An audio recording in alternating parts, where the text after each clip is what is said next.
जय माता दी दोस्तों। माता रानी आपकी सारी मनोकामनाएं पूर्ण करें और आप जीवन में खूब सारी तरक्की करें। इसी कामना के साथ आज का जो वीडियो है वो मैं शुरू कर रही हूँ। दोस्तों आज के वीडियो में मैं बात करने वाली हूँ साल के आखिरी चंद्र ग्रहण के बारे में। अभी सूर्य ग्रहण जो है वो पड़ के गया है और ठीक 14 दिन बाद जो चंद्र ग्रहण है वो लग गया है। जो चंद्र ग्रहण है वो कब लगने वाला है, सूतक काल का जो समय है वो क्या होने वाला है, भारत में ये जो चंद्र ग्रहण है वो मान्य है या नहीं है, मतलब दिखाई देगा या नहीं दिखाई देगा। साथ ही साथ चंद्र ग्रहण वाले दिन कौन कौन से कार्य जो हैं वो हमें करने चाहिए और कौन से कार्य जो है वो हमें नहीं करने चाहिए। आज के वीडियो में सारी जानकारी जो है वो मैं देने वाली हूँ। तो चलिए शुरू करते हैं आज का वीडियो और आपको सारी जानकारी जो है इस वीडियो के माध्यम से दे देती हूँ।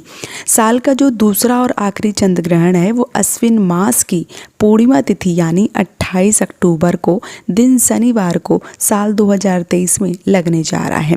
अश्विन मास की पूर्णिमा को शरद पूर्णिमा के नाम से भी जाना जाता है, कोजागरी पूर्णिमा के नाम से भी जाना जाता है और अमृत पूर्णिमा के नाम से भी जाना जाता है, क्योंकि इस दिन अमृत की वर्षा होती है। ऐसा मैंने कई लोगों से सुना है, बहुत सारे लोग ऐसा मानते भी हैं।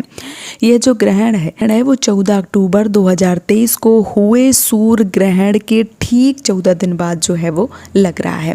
यह चंद्र ग्रहण भारत में दिखाई देगा, इसलिए इसका सूतक काल भी मान्य होगा। अब अगर मैं बात करूं कि जो सूतक काल है चंद्र ग्रहण का वो कब से प्रारंभ हो रहा है, तो चंद्र ग्रहण के सूतक काल का जो समय है वो 9 घंटे पहले ही प्रारंभ हो जाता है। इस चंद्र ग्रहण के सूतक काल का जो समय है वो 28 अक्टूबर को दोपहर 2:52 से प्रारंभ हो जाएगा।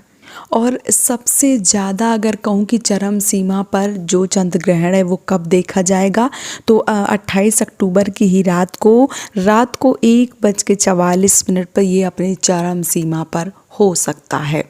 अब बहुत सारे लोगों के मन में ये प्रश्न आ रहा था कि भारत में दिखाई देगा कि नहीं दिखाई देगा।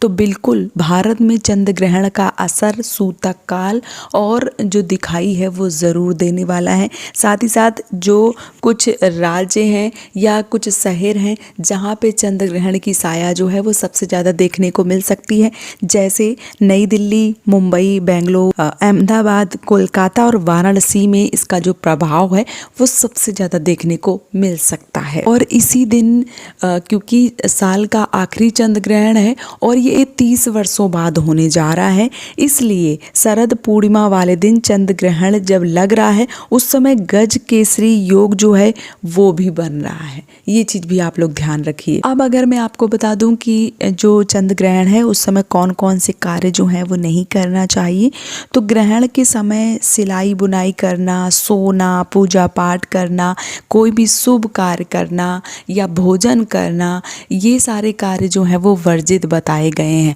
हमारे जो बड़े बुजुर्ग हैं वो ऐसा मानते हैं कि जब सूर्य ग्रहण या चंद्र ग्रहण पड़ता है तो भगवान के यहाँ प्रकोप होता है और जो भी शुभ कार्य होते हैं वो करना वर्जित बताए गए हैं। इसलिए कोई भी कार्य जो है वो इस दिन नहीं किए जाते हैं। मान लीजिए कि जैसे 9 घंटे पहले ही सूतक काल शुरू हो जाता है, तो 9 घंटे से लेके पूरा जब तक चंद्र ग्रहण या सूर्य ग्रहण रहता है उतना लंबा तो कोई नहीं मना सकता है, लेकिन हाँ सूतक काल जैसे 2 घंटे पहले से और जब चंद्र ग्रहण या सूर्य ग्रहण समाप्त हो जाता है उतनी देर तक जरूर मनाना चाहिए, जितना हो सके उतना ज़रूर करना चाहिए। और जब सूर्य ग्रहण या चंद्र ग्रहण का असर समाप्त हो जाता है, जब ग्रहण पूरी तरीके से समाप्त हो जाता है, तब आपको अपने घर के मान लीजिए मंदिर को और घर को अच्छे से साफ सुथरा करना चाहिए, गंगा जल का छिड़काव करना चाहिए। उसके बाद विधिवत तरीके से पूजा पाठ जो है वो ज़रूर करनी चाहिए।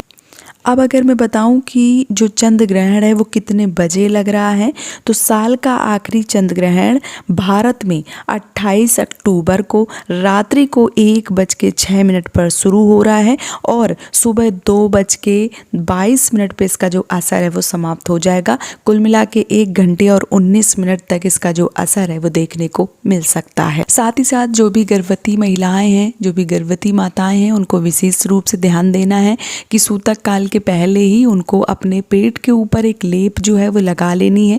चाहे वो गेरू का लेप लगाएं या गाय के गोबर का लेप लगाएं या लाल कलर का कोई भी लेप जो है वो ज़रूर लगाएं, क्योंकि बच्चे को कोई भी दिक्कत कोई भी परेशानी ना हो, इसलिए ये लेप जो है वो लगाया जाता है। क्योंकि जब सूर्य ग्रहण या चंद्र ग्रहण पड़ता है तो उनकी जो किरणें होती हैं तो वो बहुत ज़्यादा भयानक होती हैं। डायरेक्ट जब वो किरणें आपके पेट के ऊपर पड़ती हैं तो आने वाले बच्चे के जीवन में बहुत सारे दुख, बहुत सारी परेशानी या विकलांगता का कारण जो है वो देखा जा सकता है। इसलिए बड़े बुजुर्गों से हम ये सुनते चले आ रहे हैं और देखते चले आ रहे हैं कि पेट के ऊपर कोई भी गेरू या गोबर जो है वो ज़रूर लगाना चाहिए। अब आपके घर की जो परंपरा है आप उस हिसाब से भी देख सकते हैं। तो उम्मीद करती हूँ कि आपको सारे प्रश्नों के जवाब जो है वो इस वीडियो में मिल गए होंगे। अगर आपको वीडियो पसंद आ रहा है तो आप मुझे सपोर्ट कर सकते हैं इस चैनल को सब्सक्राइब करके। आज का वीडियो यहीं पे समाप्त कर रही हूँ दोस्तों। जय माता दी।